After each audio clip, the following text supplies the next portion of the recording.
By early 1945, Nazi Germany stood on the edge of total annihilation.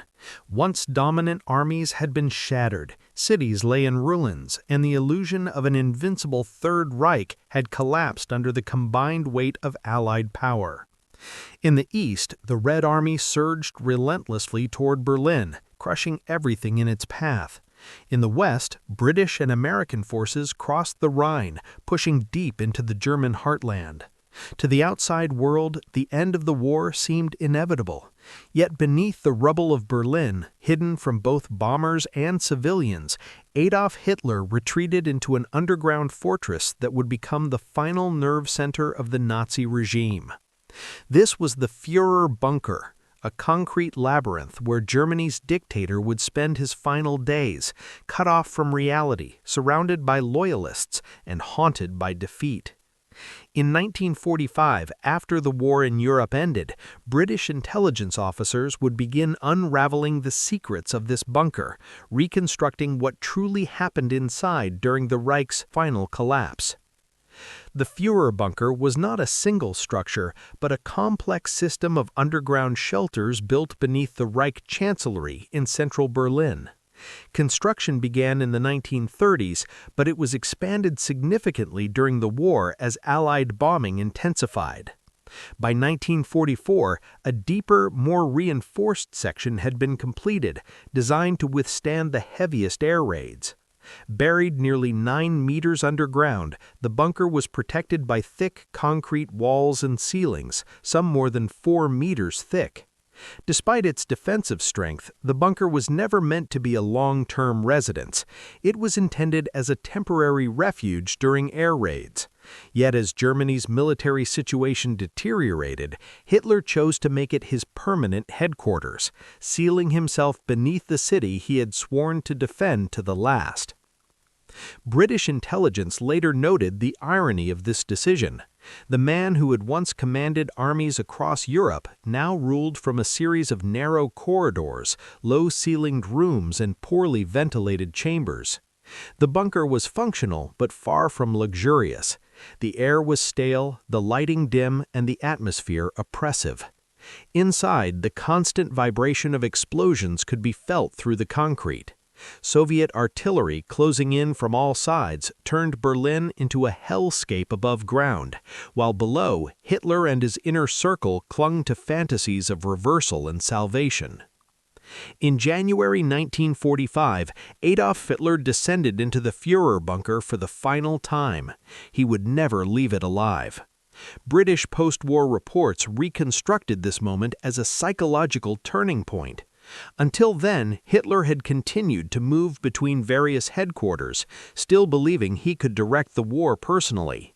But the loss of the Ardennes offensive, the failure to halt the Soviets in Poland, and the collapse of Germany's allies convinced him that Berlin was the symbolic center of his last stand. From this underground command post, he believed he could inspire a miracle, a sudden collapse of Allied unity, a secret weapon, or a decisive counterattack that would change the course of history. Inside the Führerbunker, daily life followed a rigid routine. Hitler woke late, often in the afternoon, and held military briefings well into the night. Maps were spread across tables, showing units that existed only on paper. British intelligence officers later described these briefings as exercises in self-deception. Generals and aides, terrified of provoking Hitler's rage, often avoided correcting his false assumptions. Orders were issued to divisions that had already been destroyed or cut off. Reinforcements were promised that could never arrive. The Führerbunker became a place where reality was filtered through ideology and fear. As the Soviet noose tightened around Berlin, the bunker's population grew. High-ranking Nazi officials, secretaries, doctors, and military aides crowded into the underground complex. Among them were Joseph Goebbels, the Reich Minister of Propaganda, Martin Bormann, Hitler's powerful private secretary, and Eva Braun, Hitler's longtime companion. British interrogations conducted after the war revealed deep tensions within this group. Loyalty to Hitler remained outwardly strong, but privately many recognized that the war was lost. Some hoped for capture by Western allies rather than the Soviets, while others prepared for death. In April 1945, conditions inside the bunker deteriorated rapidly. Electricity became unreliable, water supplies were limited, and communication with the outside world grew increasingly fragmented. British intelligence reports later emphasized how isolation shaped decision-making in these final weeks. Cut off from accurate information, Hitler relied on rumors, wishful thinking, and selective reports. He believed divisions under General Wenck or General Steiner would break through Soviet lines and relieve Berlin. In reality, these forces were too weak or too far away to make any difference. As Soviet forces entered the outskirts of Berlin, the sound of battle became constant. Shells exploded nearby day and night. Dust fell from the bunker's ceiling. The city above was consumed by fire and chaos, while below, Hitler and his inner circle clung to fantasies of reversal and salvation. On April 20, 1945, Adolf Hitler celebrated his final birthday, his 56th, inside the Führerbunker. There were no grand ceremonies, no public speeches. Instead, a small group of loyalists gathered in the dim corridors. Outside, Soviet artillery thundered closer than ever before. British intelligence later highlighted the symbolism of this moment. The dictator who once stood before mass rallies now marked his birthday underground as his empire collapsed around him. Shortly afterward, Hitler emerged briefly from the bunker to award medals to members of the Hitler Youth who had been fighting in the streets. It would be one of his last public appearances. By late April, the reality of defeat became unavoidable. Soviet troops fought their way street by street toward the Reich Chancellery. Inside the bunker, discussions turned increasingly toward death. Some officials made plans to escape Berlin, others prepared suicide capsules. British post-war interrogations revealed that Hitler had long resolved not to be captured alive. He feared humiliation, public trial, and execution. The fate of Benito Mussolini, captured and killed by Italian partisans, only strengthened his resolve. On April 29, 1945, as Soviet forces closed in within a few hundred meters, Adolf Hitler made a final, unexpected decision. In the early hours of the morning, he married Eva Braun in a brief civil ceremony inside the bunker.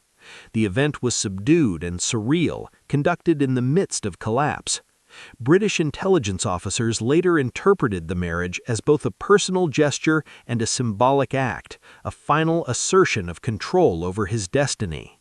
Shortly afterward, Hitler dictated his last will and political testament, blaming Germany's defeat on betrayal and reaffirming the ideology that had led Europe into catastrophe.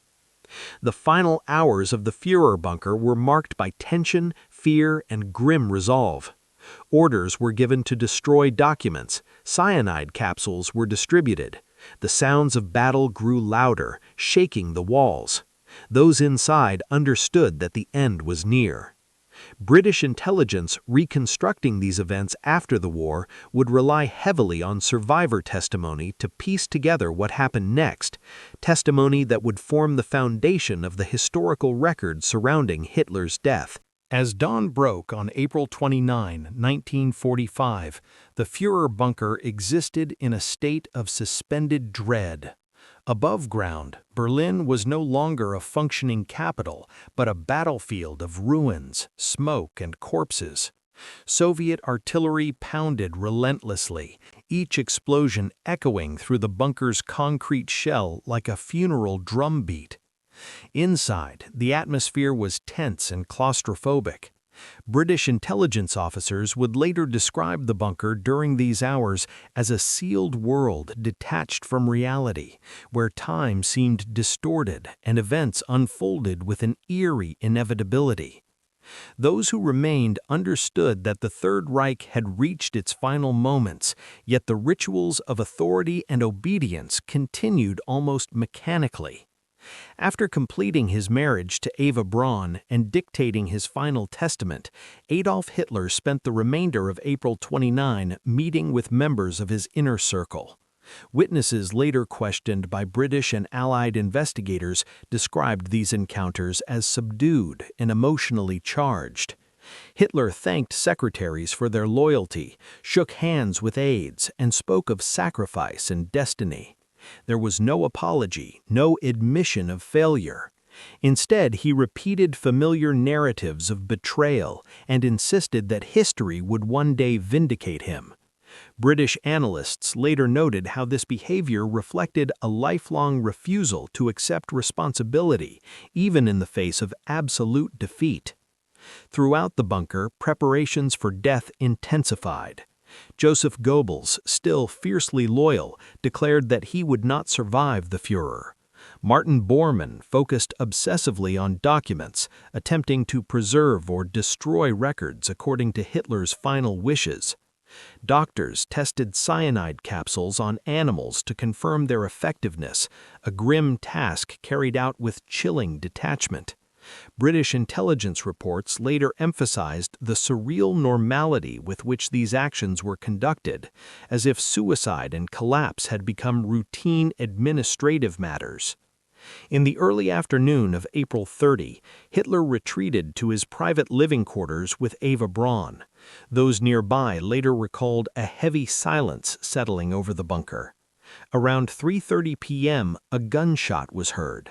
When aides entered the room, they found Hitler dead from a self-inflicted gunshot wound, Eva Braun beside him, having taken poison. British intelligence would later carefully analyze these accounts, comparing witness statements to establish a consistent timeline. Despite persistent rumors of escape in the post-war years, British investigators concluded with confidence that Hitler had died inside the bunker that afternoon.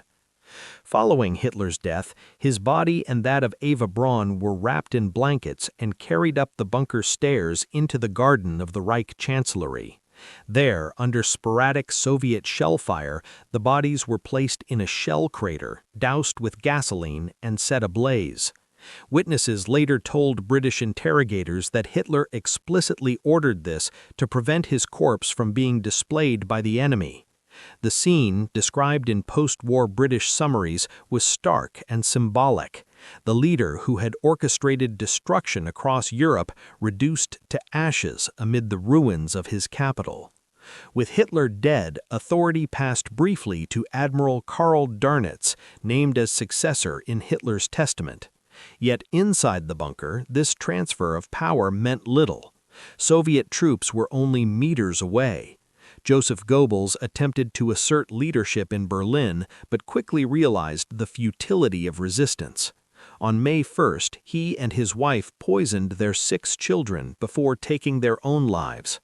British intelligence later highlighted this act as one of the most horrifying episodes of the bunker's final days, a chilling demonstration of ideological fanaticism carried to its ultimate conclusion. As Soviet forces captured the Reich Chancellery complex, the Führerbunker fell silent. Survivors attempted to escape through tunnels or emerged into the devastated city, hoping to surrender to Western allies rather than the Red Army. Some were captured, others disappeared in the chaos. When the fighting ended in Berlin, the bunker remained largely intact but deserted, its rooms still containing maps, furniture, and personal effects.